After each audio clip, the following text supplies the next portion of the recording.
उजाला आता है, अंधेरा भाग जाता है। पुण्य आते हैं, पाप भाग जाते हैं। धर्म आता है, अधर्म भाग जाता है। सुख आते हैं, दुख भाग जाते हैं। उसी प्रकार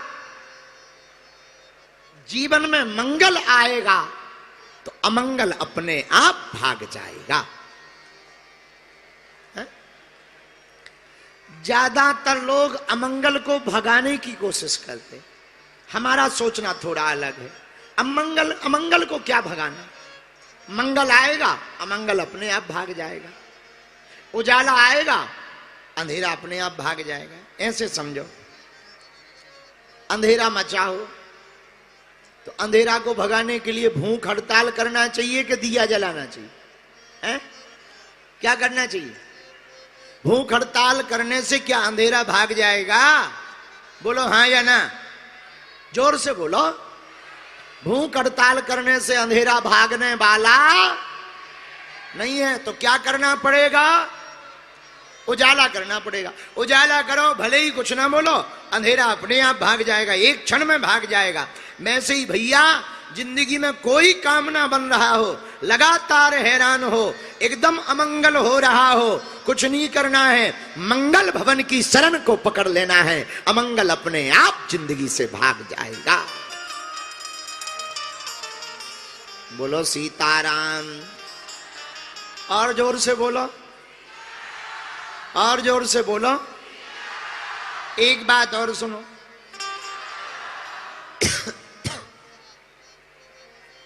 हनुमान जी जिनके दास हैं वो हैं राम जी। और राम जी के नाम की महिमा तो हम तुम्हें बता ही चुके। अब जरा राम जी की महिमा और सुनो।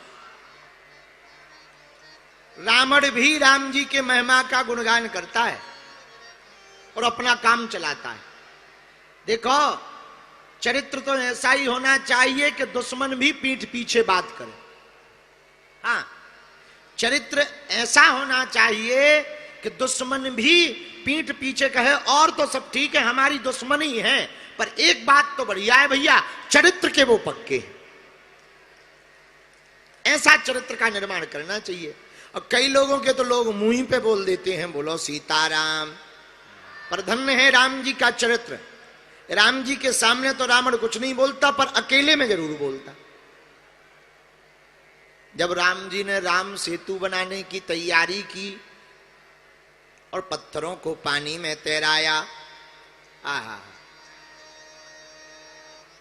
तो लंका में खबर गई कि वो जो दो वनवासी हैं, राम और लक्ष्मण, बड़े जादूगर हैं, बहुत जादू जानते, चमत्कार जानते, चमत्कार। रावण बोला क्या चमत्कार जानते? अरे बोले भैया, वो दोनों राजकुमार इतने जादूगर हैं कि पानी में पत्थरों को तैरा देते हैं। तो लंका की सेना आपस में बैठी, पूरी सेना, तो सब आपस में मंत्रणा करने लगे, विचार करने लगे कि भैया, जब वो जादू के मंत्र के बल पर पानी में पत्थर तैरा सकते हैं और धोखे से अगर वो लंका आ गए तो पत्थर बरसवा भी सकते हैं। तो एक सैनिक बोला अगर बरसवाएंगे तो सब मर जाएंगे, ये राजा तो कुछ नहीं करने वाला, एक काम करो पार्टी बदल लो। सेना बोली मतलब? तो एक बुद्धिमान राक्षस बोला एक काम करो, झंडा बदल लो, खूब लंका लंका हो गई, अब अयोध्या वाले बन जाओ। एक ही उपाय है बचने का। कई छोट भैया नेता ऐसे ही होते हैं, कई नेता हमने देखे ऐसे, वो पहले किसी और पार्टी का झंडा लगाए रहेंगे, जहां देखें कि प्रदेश में सरकार इस पार्टी की आ रही, सोई रात को निकाल के दूसरा वाला ठोक लेते हैं। हाँ, और जैसे ही वो सरकार बने, सोई वो पहले से ही कहने लगते हम तो पहले से ही इसी पार्टी के थे, हमारे तो बाप दादा खानदान रहा है। हाँ, हाँ, ऐसी बातें करने लगते। तो सेना ने भी यही बुद्धि अपनाई कि पार्टी बदल लो, पार्टी बदल लेंगे तो पिटाई नहीं होगी। तो रावण की सेना रावण के पास आई। रावण बोले कहां जा रहे? सेना बोली पार्टी बदल रहे। रावण बोले क्यों? बोले अब बदले ना तो क्या मरे? रावण बोले मतलब? बोले जो आदमी पानी में पत्थर तैरवा सकते हैं, वो लंका आके पत्थर बरसवा भी तो सकते हैं। कौन मरे? हम तो तुम्हारी पार्टी छोड़ रहे, दूसरी वाली पकड़ रहे, राम जी वाली पार्टी में जा रहे। रावण बोले चुप रहो, दूसरी पार्टी में जाने की जरूरत नहीं है। अपनी पार्टी में फंड की कमी है का? अपनी पार्टी भी मजबूत है। सेना बोली कैसे? बोले अगर वो दोनों राजकुमार पानी में पत्थर तैराते हैं तो हम भी तैरा देते हैं। सेना बोली बातें तो तुम्हारे 10 मुंह है, पता नहीं कौन मुंह से बोलत और कौन मुंह चुप रहता है। अगर पूछो भी कि आपने ऐसा कही थी, तो आप आपसी में मुंह से पूछते हो कि किस मुंह से कही थी। और किसी के एक मुंह हो तो बात करें, अब 10 मुंह वाले से क्या बात करोगे? जिसके 10 मुंह हो उससे क्या खाक बात करोगे? पता ही नहीं चलता कौन मुंह से बात कर रहा है। तो बोले सेना बोली तुम्हारे 10 मुंह है, तुम्हारा कोई ठिकाना नहीं है। अभी कुछ और कह दोगे, कल और कुछ कह दोगे, मर जाएंगे, फिर कहोगे वाह हमें तो पता ही नहीं था। इसलिए हम तुम्हारी बात नहीं मानेंगे, करके दिखाओ तब मानेंगे,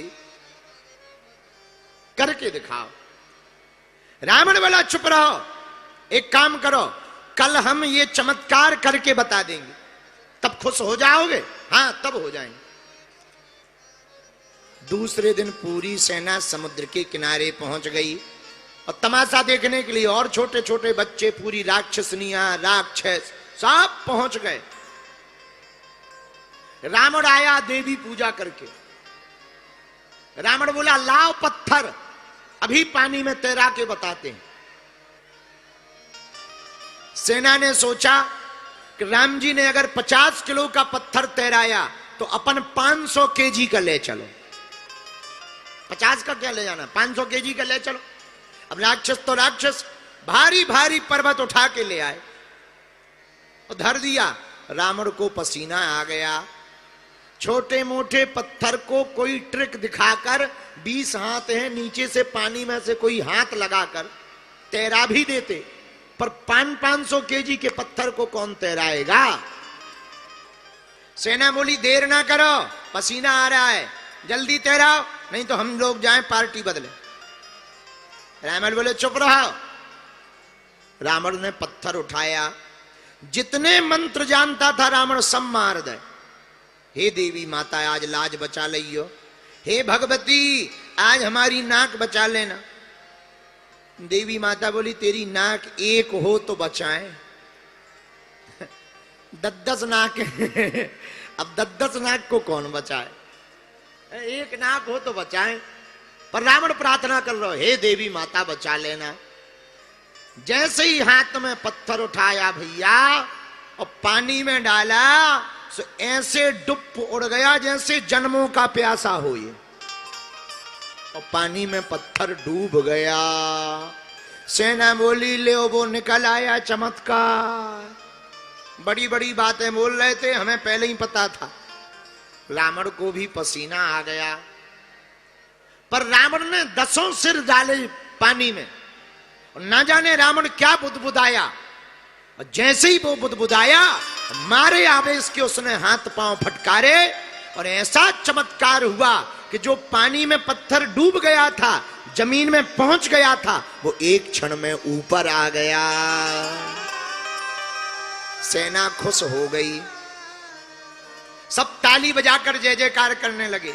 बोले भैया राम जी चमत्कारी हैं, अगर पानी में पत्थर तैरा देते तो अपने राजा भी कम नहीं है, पानी में पत्थर तैरा देते। पर रात हुई, रात तो रात को मंदोदरी चरण दबाने लगी रावण के। अब बोली महाराज बुरा ना मानो तो एक बात पूछे? बोले पूछो।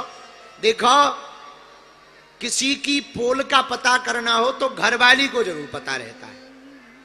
हाँ कोई बाहर कितनों बड़ो नेता बनो रहे, पर घरवाली के सामू तो जय जय सीताराम।